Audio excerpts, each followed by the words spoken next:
కథ విన్నప్పుడు ఆ ఇంటెన్సిటీ ఆవిడ చేస్తేనే కరెక్ట్ అనిపించింది. సో లక్కీలీ అమ్మ ఒప్పుకున్నారు, దేవుడు చల్లగా చూసుకున్నారు మమ్మల్ని. ఒక ప్రాసెస్ అదే మీకు ఆల్రెడీ తెలుసు. నవ్వుతున్నారు చూసారా? ఎందుకని అడగండి, ఆవిడని అడగండి, మేడం చెప్పండి. విజయశాంతి గారు అలా పట్టుకున్నారా?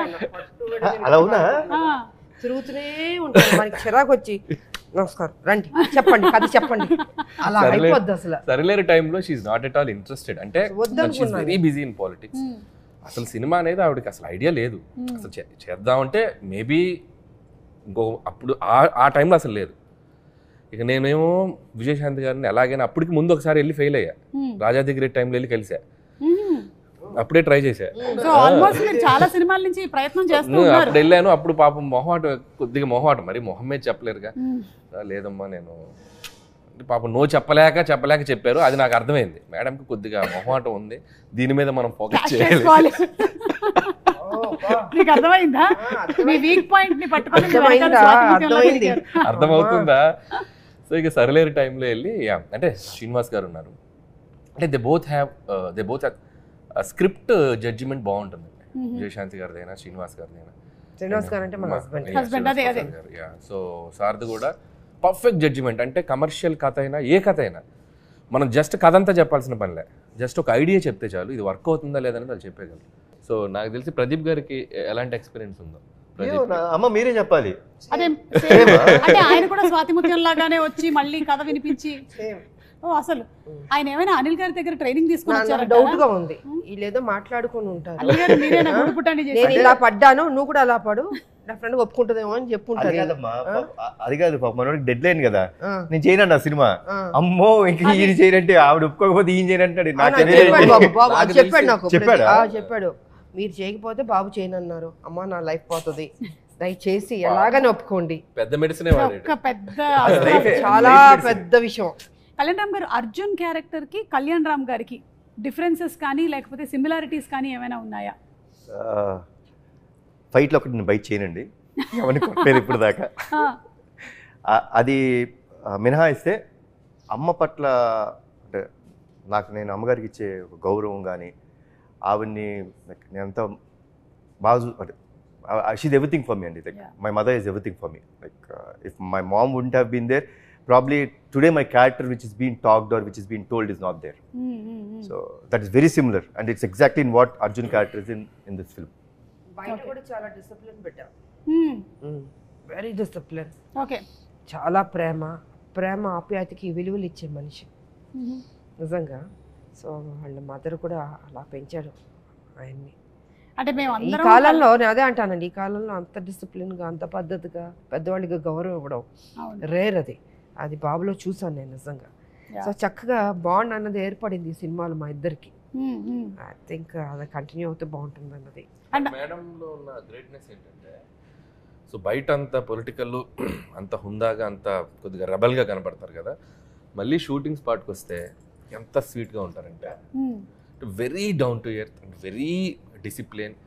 డైరెక్టర్స్కి ఆ కంఫర్ట్ ఇస్తారు. సో మరి అంటే అది అంటే స్విచ్ అవటం కూడా చాలా గొప్ప విషయం. సో ఒప్పుకునేంత వరకే అంతే, దిగాక అసలు వెరీ స్వీట్. ఎందుకంటే మేము ఆల్మోస్ట్ క్లైమాక్స్ అంటే వి డిడ్ 18 nights. అబ్బా 18 nights చేసాం. మీరు నమ్మరండి, not even a single day there was a complaint or anyone like no ఇవాళ నేను తొందరగా వెళ్ళిపోతాను, అక్కడేదో రియాక్షన్ పడతాను కదా, లెట్ మీ డూ. అసలు ఏమి లేదండి. ప్యాకప్ చెప్పినప్పుడే అమ్మ వెళ్ళేవారు. కొన్ని రోజులు నిజంగా మాకే బాధ వేసింది. Literally I think 2 or 3 days పాపం ఆవిడకి మేము షార్ట్, సో జనరల్గా 6 o'clock ఉంటుంది కదండి, లిటరలీ 12 o'clock పిలిచేవాళ్ళం. అసలు అసలు అంటే అండి ఈరోజు మీ date, this is for your film, so I'm so dedicated, like I will do that.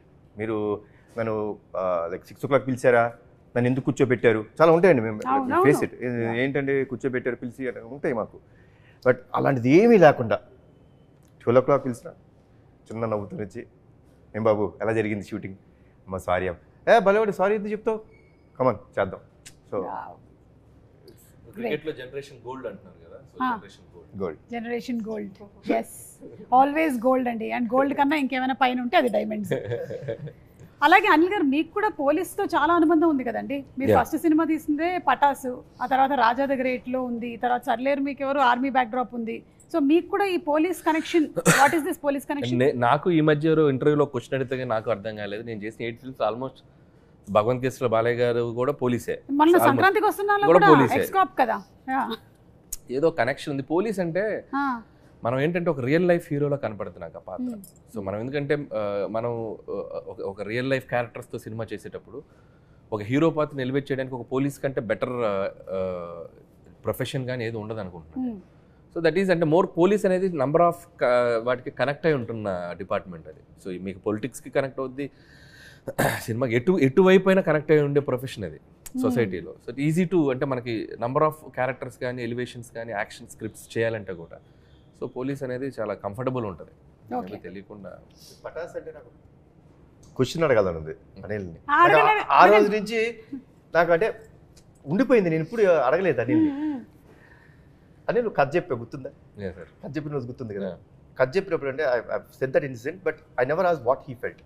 కథ చెప్పారండి, లిటిల్ వెళ్ళి హక్ చేసుకొని నువ్వు అంటే కొన్ని చెప్పకూడదు, you will be next level director, చాలా బాగుంది కానీ నేను ఈ సినిమా చేయను అనిల్ అన్న. అప్పుడు నీ మైండ్లో ఏంటి ఫీలింగ్ చెప్పు? అప్పటికి వెంకీ హాసన్ రాయలేదు. సో వెంకీ హాసన్ రాస్తుంటే ఒక 100 వెంకీ హాసన్ వేసుకోవాలి. సో నాకు ఫస్ట్ పడ్డది ఏంటంటే జర్క్ అయ్యా నేను. ఫస్ట్ కళ్యాణ్ గారు నేను మిమ్మల్ని ఒక సూపర్ స్టార్ లాగా ఊహించుకొని మీరు నా స్టార్ అనుకొని చెప్పి నేను పటాస్ ఖర్చు చెప్తే నేను ఇది చేయనని చెప్పారు. ఫస్ట్ నన్ను ఒక బ్రహ్మానందం గారు గిఫ్ట్ వేసుకోండి ఇలా ఉంటుంది ఒక చిన్న అని బయటకు వెళ్ళాను. ఆయన ఎందుకో ఫస్ట్ కథ విన్నప్పుడు ఇందాక ఆయన అన్నారు కదా, వీడు ఏదో ఈ ఇండస్ట్రీలో వీడు కొద్దిగా లాంగ్ టర్మ్ కనపడే డైరెక్టర్ ఒక ఫీలింగ్ ఆయన కనపడింది. సో అదే కాన్ఫిడెన్స్ తోటి సరే ట్రై చేద్దాం ఉన్నారు. అండ్ ఇక్కడ నాకు ఒకటి లైఫ్ టైం గ్రాటిట్యూడ్ ఉండాలి కళ్యాణ్ గారికి. నేను నువ్వు చేసుకున్న ఈ కథకి హీరో నేను, నువ్వు ఈ సినిమాతోనే డైరెక్టర్గా పరిచయం అవుతావు. ఇండస్ట్రీలో ఈ సినిమా ఎవరు తీసినా తీయకపోయినా నందమూరి తారక రామారావు ఆర్ట్స్ మీద కళ్యాణ్ రామ్ ప్రొడ్యూసర్గా ఈ సినిమా నేను తీస్తా. ఇప్పుడు నేను ఓం తీసి నేను ఫైనాన్షియల్గా స్ట్రగుల్లో ఉన్నా కూడా నీ కోసం సినిమా తీస్తాను. ఇప్పటికీ గుర్తుంది నాకు గూస్ బంప్స్ ఆ డైలాగ్. నేను నీ కోసం సినిమా తీస్తా అంటే ఎక్కడో నా కెరీర్ గురించి నేను పడే తపనో ఏంటో తెలియదు. ఒక డైరెక్టర్ నీడు ఒక ఇండస్ట్రీకి ఇద్దాం అనుకున్నాడు ఏంటో, ఆయన మైండ్ సెట్ ఎలా ఉందో నాకు తెలియదు. సో అంటే ఆయన చేయకూడదు అనుకోవచ్చు బట్ తెలీదు. But the result and now I'm feeling very proud. ఒక అనిల్ రావుపూడి అనేవాడు ఒక 10 yearsకి ఒక కెరీర్ చూసుకుంటే ఆల్మోస్ట్ కళ్యాణ్ గారితో స్టార్ట్ అయ్యి ఈరోజు I'm here. So this is I'm నాకు రీబర్త్ అండి. పటాస్ డెఫినెట్లీ రీబర్త్ అంటే మా ఇద్దరికి. బట్ మోర్ దాన్ గ్రాటిట్యూడ్ నేను ఉండాలి ఆయనకి. ఎందుకంటే సో నేను కళ్యాణ్ గారి ప్రొడక్ట్ అని చెప్పుకుంటాను నేను ధైర్యం. సో ఈ సినిమాలో ఎలాంటివి ఎక్స్పెక్ట్ చేయొచ్చు అండి మనము? అర్జున్ సన్ ఆఫ్ వైజయంతిలో ఇట్స్ ప్యూర్ ఎమోషనల్ ఫిల్మ్ అండి. 100% కథ దాటి బయటికి వెళ్ళలేదండి అండ్ ఎమోషన్ దాటి మేము బయటికి వెళ్ళాం. But one thing I tell you అండి, the last 20 minutes of the film I can promise you, అంటే మళ్ళీ అది నేను చెప్పచ్చా ఓవర్ కాన్ఫిడెన్స్ అనుకుంటారా నాకు తెలియదు కానీ మన ఇండస్ట్రీలో ఇలాంటి క్లైమాక్స్ రాలేదు, ఇప్పటి వరకు రాలేదు. No one has seen such kind of a ending. You will see that and it is, నేనైతే డెఫినెట్లీ చెప్తానండి, మదర్ మీద ప్రేమ ఉన్న ప్రతి కొడుకు కానీ కూతురు కానీ ఎవరైనా సరే or mother or son will definitely cry at the end. కళ్ళంటే వాళ్ళకి తెలియకు నీళ్ళు వచ్చేస్తాయి. బ్యూటిఫుల్ అండి. It will be like an epic అనిపిస్తుంది నాకు. దానికోసమే వెయిట్ చేస్తున్నాం మేము for April 18th to come and watch the movie. And మీరు ఇంత చెప్పారు కాబట్టి ఆ క్లైమాక్స్ కోసం మరింత వెయిట్ చేస్తున్నాం. మీరు చూడాలి, you should experience only in theatres, you will feel it. So డాన్సా ఫైట్సా అండి, మీరు ఈ రెండిట్లో ఏది ఎక్కువ కష్టంగా అనిపించేది మీకు చేసేటప్పుడు? డాన్స్ పెద్ద నాకు కష్టమే కాదు, బికాస్ ఐ లెర్న్ డాన్స్ కాబట్టి. ఫైట్స్ కొంచెం టఫ్గా ఉంటుంది బట్ ఒక ఛాలెంజ్గా తీసుకునేదాన్ని నేను. అదే మీరు ఇందాక చెప్పిన ఏది కష్టం అదే ఎదుర్కొంటాను నేను. ఓకే.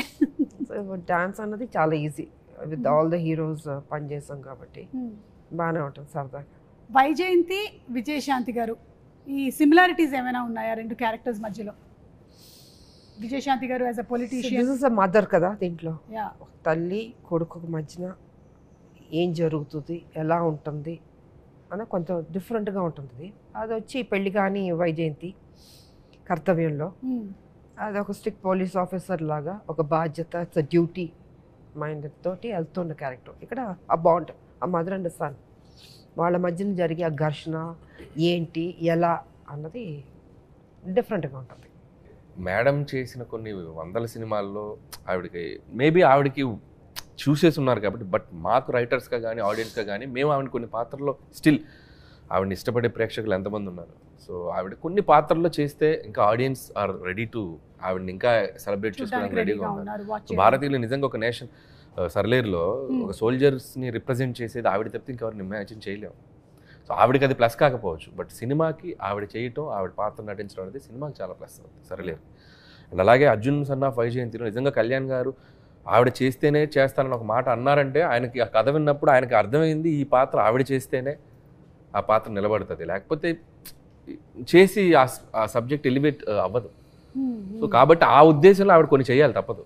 అది ఆ డైరెక్టర్స్ కోసమా, హీరో కోసమా, ఆ పాత్రల కోసం అంటే ఆవిడ కొన్ని కాదు. విన్నారా అర్థమైందా?